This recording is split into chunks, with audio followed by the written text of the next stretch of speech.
दोस्तों, जरा अपनी आंखें बंद करके एक सीन इमेजिन कीजिए। रात का समय है, चारों तरफ सन्नाटा, और आसमान में हजारों फीट ऊपर एक ऐसी मशीन उड़ रही है जिसकी मौजूदगी का एहसास तक किसी को नहीं है।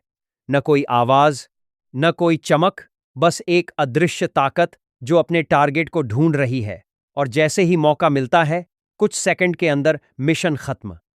यही है आज की मॉडर्न एयर वॉरफेयर, जहां ताकत सिर्फ हथियारों में नहीं, बल्कि दिमाग और टेक्नोलॉजी में होती है। और अगर इस खेल में किसी देश ने खुद को सबसे अलग साबित किया है, तो वो है इजराइल। एक छोटा सा देश, लेकिन इतनी एडवांस टेक्नोलॉजी कि बड़े बड़े देश भी इसके सामने सोचने पर मजबूर हो जाते हैं। इजराइल ने सिर्फ हथियार खरीदे नहीं, बल्कि उन्हें अपने हिसाब से बदला, अपग्रेड किया और इतना खतरनाक बना दिया कि आज उसकी एयरफोर्स दुनिया की सबसे प्रभावशाली फोर्सेस में गिनी जाती है। आपको जानकर हैरानी होगी कि इजराइल की स्ट्रेंथ सिर्फ उसके फाइटर जेट्स नहीं हैं, बल्कि वो दिमाग है जो इन जेट्स को और भी स्मार्ट बनाता है। हर जेट के अंदर ऐसी टेक्नोलॉजी डाली गई है जो उसे सिर्फ एक मशीन नहीं, बल्कि एक सोचने समझने वाली वॉर मशीन बना देती है। अब आप सोच रहे होंगे, आखिर ऐसा क्या खास है इन जेट्स में?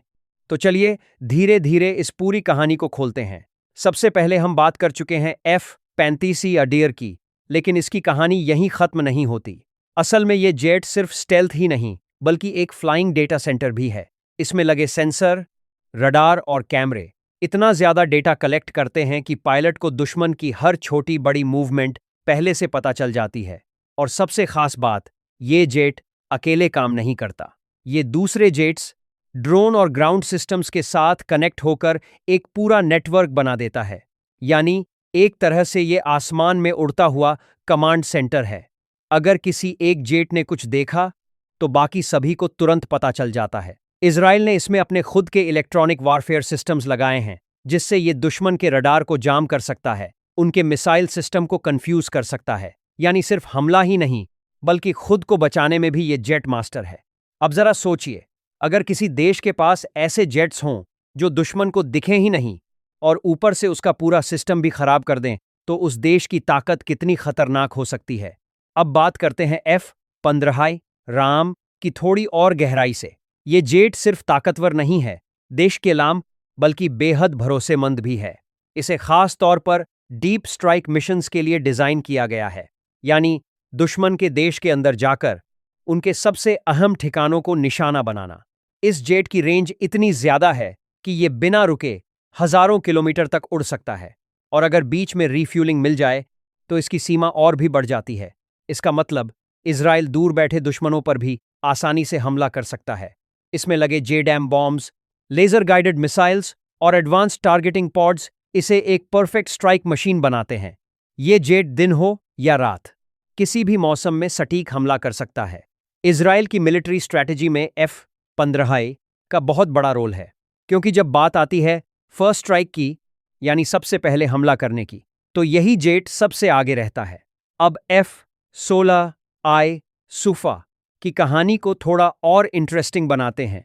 ये जेट भले ही पुराना हो, लेकिन इसे इजराइल ने इतना अपग्रेड किया है कि ये आज भी नए जेट्स को टक्कर देता है। इसमें कॉन्फॉर्मल फ्यूल टैंक्स लगाए गए हैं, जिससे इसकी रेंज बढ़ जाती है बिना ज्यादा ड्रैग के। इसका मतलब ये जेट ज्यादा दूर तक जा सकता है और ज्यादा समय तक हवा में रह सकता है। इसमें हेलमेट माउंटेड डिस्प्ले सिस्टम भी है, यानी पायलट जहां देखता है वहीं मिसाइल लॉक हो सकती है। अब आप खुद सोचिए, अगर सिर्फ देखने से ही टारगेट लॉक हो जाए तो लड़ाई कितनी आसान हो जाती है। इजराइल ने इस जेट का इस्तेमाल कई बार रियल कॉम्बैट में किया है, और हर बार इसने अपनी कैपेबिलिटी साबित की है। यही वजह है कि इसे आज भी रिटायर नहीं किया गया, बल्कि लगातार अपग्रेड किया जा रहा है। अब थोड़ा सा पीछे चलते हैं और F-15C-D ईगल को और करीब से समझते हैं। ये जेट एक लेजेंड है। इसे इस तरह बनाया गया था कि यह दुश्मन के किसी भी जेट को हवा में ही खत्म कर दे। इसकी स्पीड, मनूवरेबिलिटी और पावरफुल रेडार इसे एक डेडली एयर सुपीरियॉरिटी फाइटर बनाते हैं। इसका रेडार इतनी दूर तक दुश्मन को पकड़ सकता है कि सामने वाले को पता भी नहीं चलता और हमला हो जाता है। इजराइल ने इसमें भी अपने अपग्रेड्स किए हैं, जैसे नए radar systems, electronic counter measures और मॉडर्न मिसाइल्स। यानी एक पुराना जेट लेकिन नई ताकत के साथ। अब आते हैं क्फीर पर, और इसकी कहानी थोड़ी अलग है। ये सिर्फ एक जेट नहीं, बल्कि इजराइल की आत्मनिर्भरता की शुरुआत है। जब इजराइल को लगा कि उसे दूसरों पर निर्भर नहीं रहना चाहिए, तब उसने खुद का जेट बनाना शुरू किया। क्फिर भले ही आज उतना मॉडर्न न हो, लेकिन उस समय ये एक बड़ी उपलब्धि थी। इसने इजराइल को ये कॉन्फिडेंस दिया कि वो खुद भी एडवांस्ड मिलिट्री टेक्नोलॉजी बना सकता है। और यही कॉन्फिडेंस आगे जाकर F-35I जैसे प्रोजेक्ट्स में काम आया, जहां इजराइल ने सिर्फ जेट नहीं खरीदा, बल्कि उसे अपने हिसाब से बदल दिया। अब अगर इस पूरी कहानी को थोड़ा और गहराई से समझें, तो एक चीज साफ दिखती है। इजराइल की असली ताकत उसके जेट्स नहीं, बल्कि उसका अप्रोच है। वो हर चीज को कस्टमाइज करता है। इन द बास्क, डीएमएन डाकीव अपने एनवायरनमेंट के हिसाब से ढालता है। मिडिल ईस्ट का रीजन बहुत सेंसिटिव है। यहां हर समय खतरा बना रहता है। ऐसे में इजराइल ने अपने फाइटर जेट्स को इस तरह डिजाइन किया है कि वो हर सिचुएशन में काम आ सकें, चाहे शॉर्ट नोटिस पर हमला, दिस इज आईडीएस करना हो, या डीप स्ट्राइक मिशंस, या फिर एयर डिफेंस। हर काम के लिए उनके पास परफेक्ट कॉम्बिनेशन है। और एक और खास बात, इजराइल अपने पायलट्स को दुनिया की सबसे टफ ट्रेनिंग देता है, क्योंकि आखिर में जेट कितना भी एडवांस्ड क्यों ना हो, उसे उड़ाने वाला इंसान ही होता है। यहां के पायलट्स को रियल कॉम्बैट सिनारियोज के लिए तैयार किया जाता है। उन्हें हर पॉसिबल सिचुएशन में डिसीजन लेने की ट्रेनिंग दी जाती है। यानी जब एक एडवांस्ड जेट और एक हाईली ट्रेन्ड पायलट साथ आते हैं, तो वो कॉम्बिनेशन लगभग अनबीटेबल हो जाता है।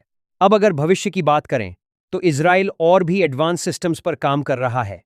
Unmanned combat drones, AI based targeting systems और नेक्स्ट जनरेशन वेपन्स, ये सब आने वाले समय में एयर वॉरफेयर को पूरी तरह बदलने वाले हैं। और इसमें कोई शक नहीं कि इजराइल इस रेस में सबसे आगे रहने की कोशिश करेगा। तो दोस्तों, अगर हम पूरी कहानी को एक लाइन में समझें, तो इजराइल ने सिर्फ ताकत नहीं बनाई, बल्कि एक ऐसी स्ट्रैटेजी बनाई है जो उसे हर हाल में मजबूत बनाती है। यहां हर जेट, हर सिस्टम, हर पायलट एक ही मकसद के लिए काम करता है, अपने देश की सुरक्षा। और शायद यही वजह है कि दुनिया का ये छोटा सा देश आज भी बड़े बड़े देशों के लिए एक चैलेंज बना हुआ है। अब जाते जाते एक सवाल आपसे, अगर टेक्नोलॉजी और दिमाग दोनों एक साथ मिल जाएं, तो क्या कोई भी ताकत उन्हें रोक सकती है? सोचिएगा जरूर। अगर आपको ये वीडियो पसंद आया और आप ऐसे ही और भी इंटरेस्टिंग और नॉलेज से भरे वीडियो देखना चाहते हैं, तो अभी हमारे चैनल को सब्सक्राइब करें, वीडियो को लाइक करें और अपने दोस्तों के साथ शेयर करना बिल्कुल मत भूलिए, क्योंकि यहां हम सिर्फ जानकारी नहीं देते, हम आपको दुनिया को एक नए नजरिए से दिखाते हैं। मिलते हैं अगले वीडियो में एक और दमदार कहानी के साथ।